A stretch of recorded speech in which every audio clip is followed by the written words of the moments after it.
Okay, FAQ number 7. For A, we have to draw a free body diagram.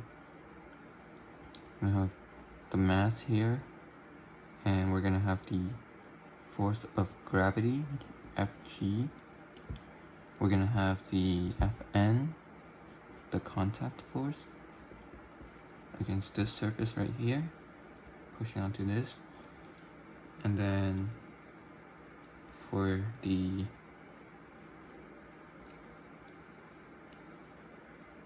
acceleration, direction of acceleration, it's going to be accelerating towards the center, and that's the acceleration of the center, AC.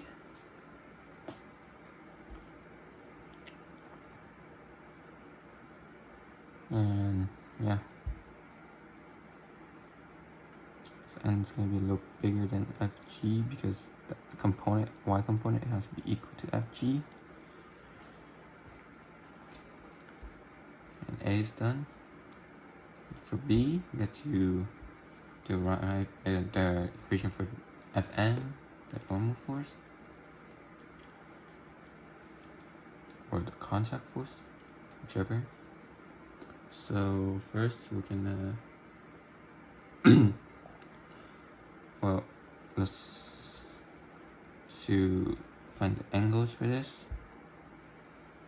let's set up the problem.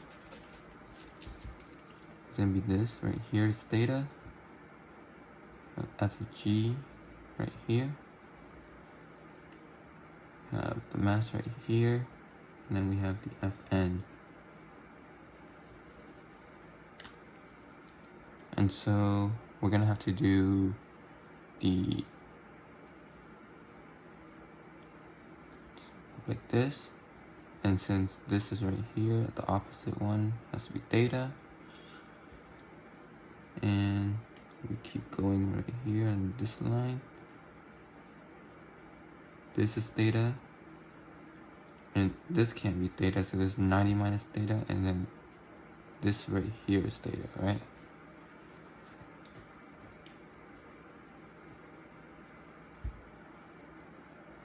So then that means that Fn of x is equal to Fc, because there's no other forces, which is also equal to Fn cosine of theta. And if this is cosine, then Fn of y must be equals to Fn sine of theta. And since this is equal to Fc, Fc is also equal to mv squared over r. So that's the net force going towards the center.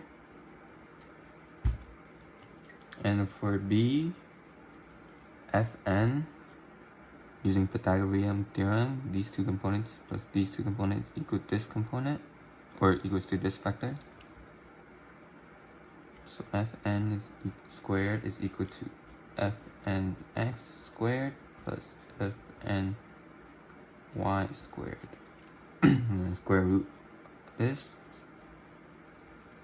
And that's how we're going to find Fn. Now we just have to set up the forces for the x direction and the y direction.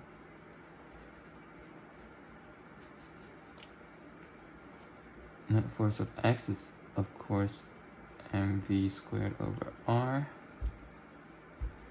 And since it's that means the only net force on this is equal to the Fn of x.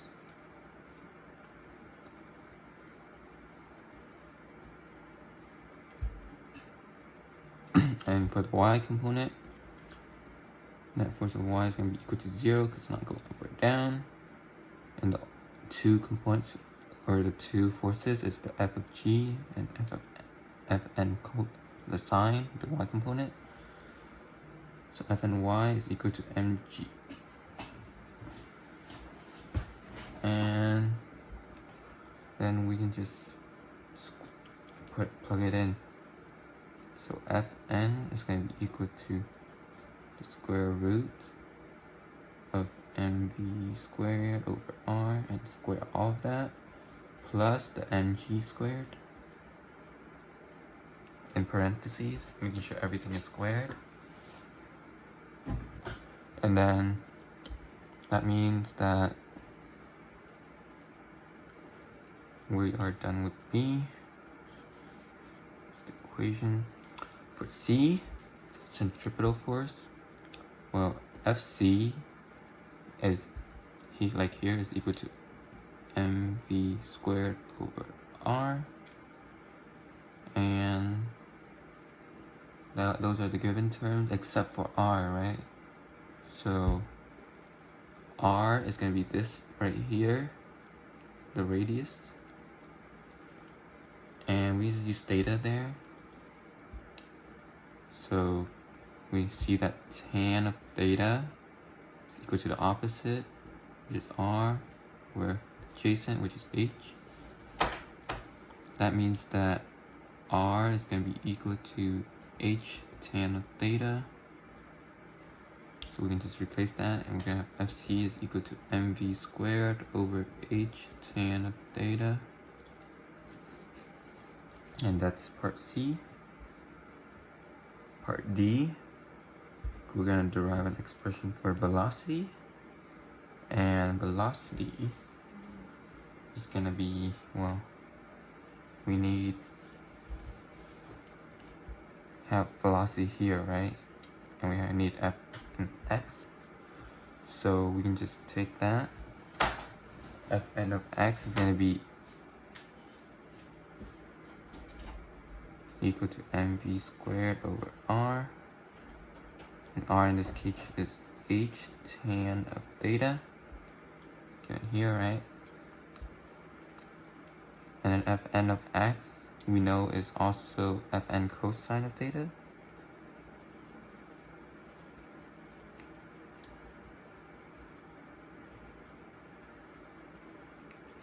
And we divide both sides by cosine of theta. This tan we can also rewrite as sine theta over cosine of theta at the bottom. And since we're dividing both sides as cosine, we're going to be cosine at the bottom here, so it'll cancel out. So Fn is just equal to mv squared over h sine of theta. And we can find Fn over here to set it equal to this. Fn over here is going to be, since Fny is equal to Fn cosine, we just plug that in.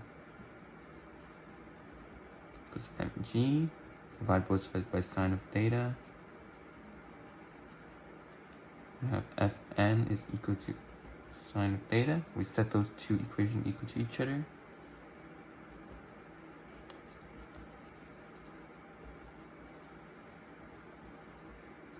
And sines are both in the denominator, so we can cancel out.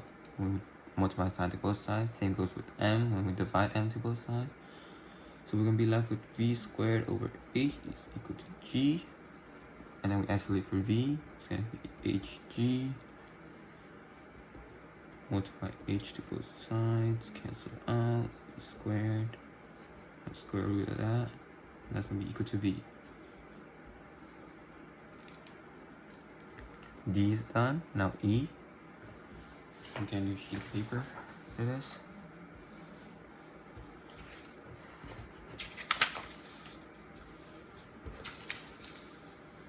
Okay, so now we're gonna have static friction now. And maximum speed, right? That means that we're gonna be trying to go up. So that means the friction force is going to be pushing against us down like this. So we can just do net force equal to mv squared over r,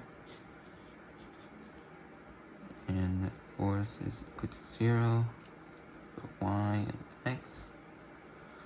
X in this case we're gonna have, as we did before, up here. This is going to be along the FK, right? So FK is gonna go down like this. So we have cosine and sine here. This is theta. So it's gonna be cosine for the y component and sine for the x component. So for the x, we would have Fn, the Fn component, right? So Fn, the x component, cosine theta. And it's gonna go down like this, right? So it'll be in the same direction. So just plus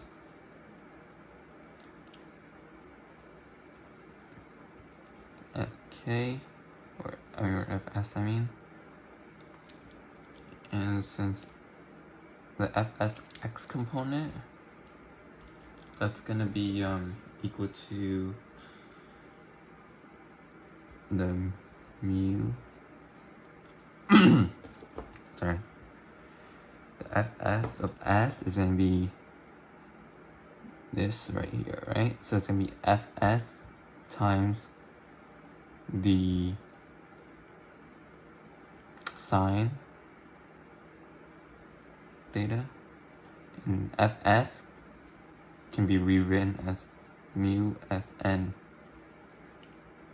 So we're gonna have mu Fn sine of theta plus Fn cosine of theta equals mv squared over r. Same thing over here. We're gonna set up the forces. It's gonna be Fn sine of theta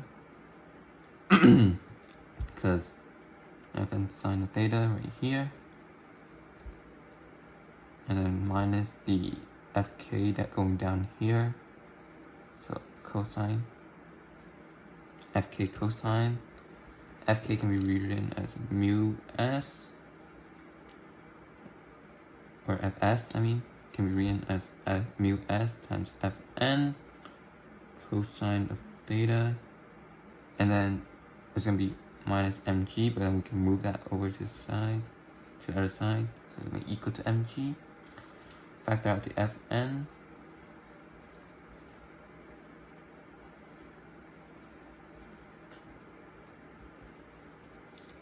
Move it all over, so Fn is by itself.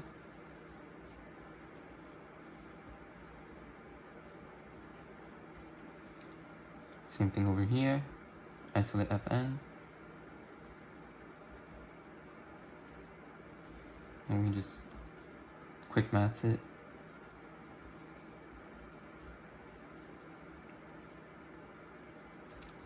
Actually, we don't have to set them equal to each other. We just isolate it like this. Times cosine of theta plus mu s Fn sine of theta equals mv squared over r. Plug Fn here into this Fn. We're gonna have mg sine theta minus mu s cosine theta times the top, which is cosine theta, plus mu s Fn, or no Fn, I mean, always write it, sine of theta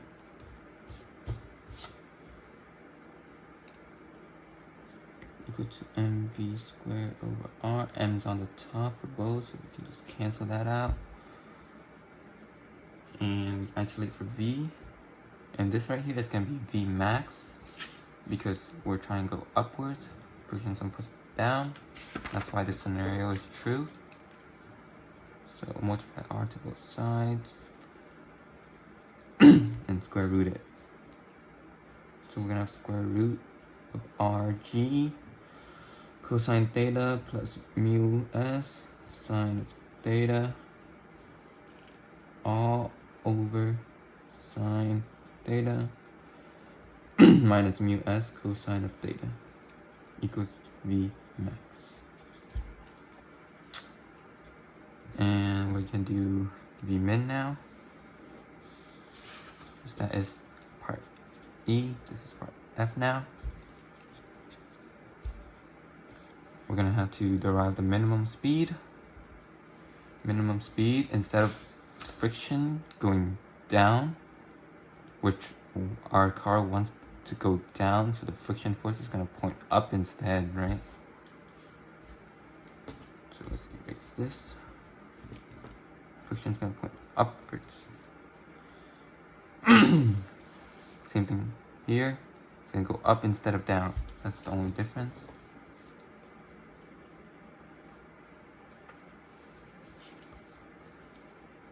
So when we set these up, we're gonna have this equation, same exact one, except this is gonna be minus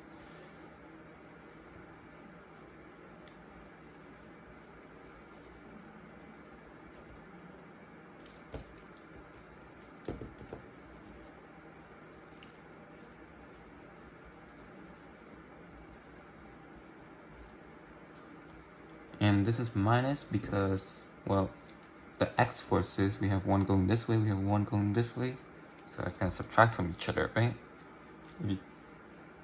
One's negative, one's positive. If you add them up, it would be just subtraction. Same goes with the y.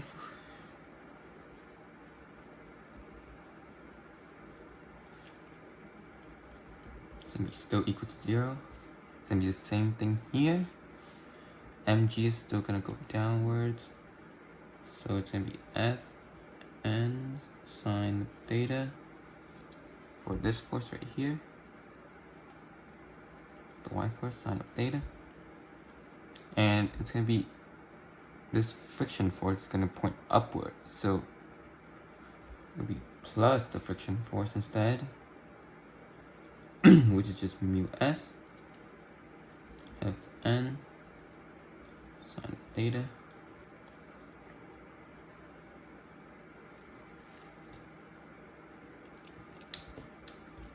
or cosine of theta.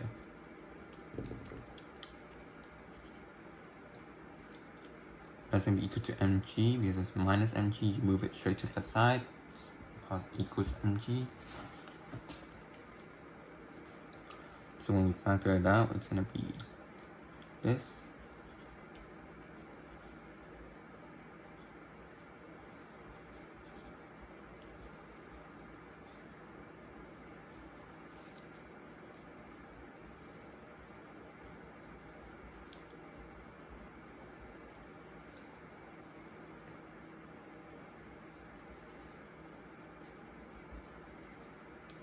Divide everything over.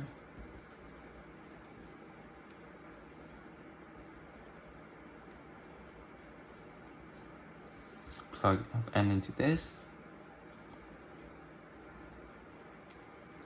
And you get the idea. It'll be cosine theta minus mu s sine theta. Again, it's going to be equal to m r. M's going to cancel out. And we're gonna do this, and we just move R and V over like the top, like how we did here. So the equation, instead of this, it'll be minus on top plus on bottom.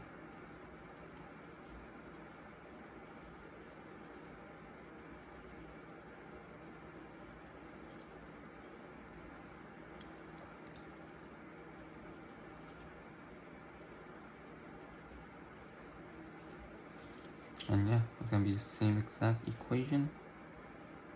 Instead, it's gonna be min, and the signs are switched. And for part G, we're gonna have to prove that this is true. Well, that's pretty simple.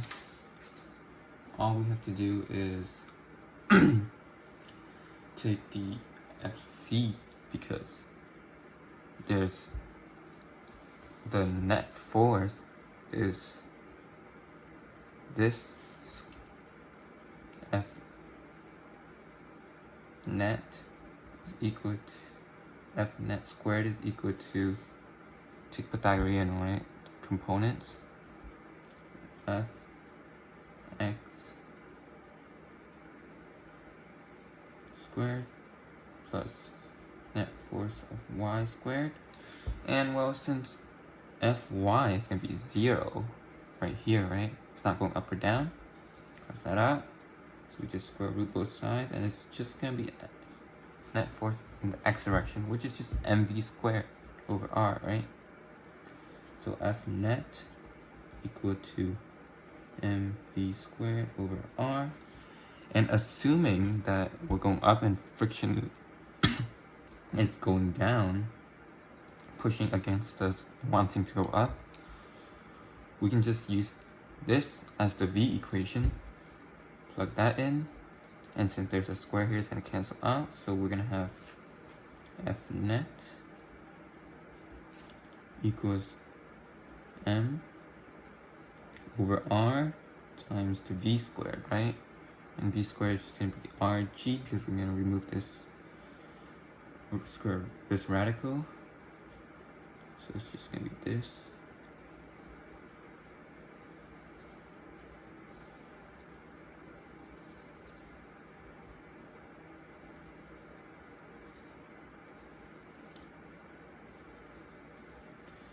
And the r's are going to cancel out. We can move mg to the front here. So the F net equal to mg times all of this, right?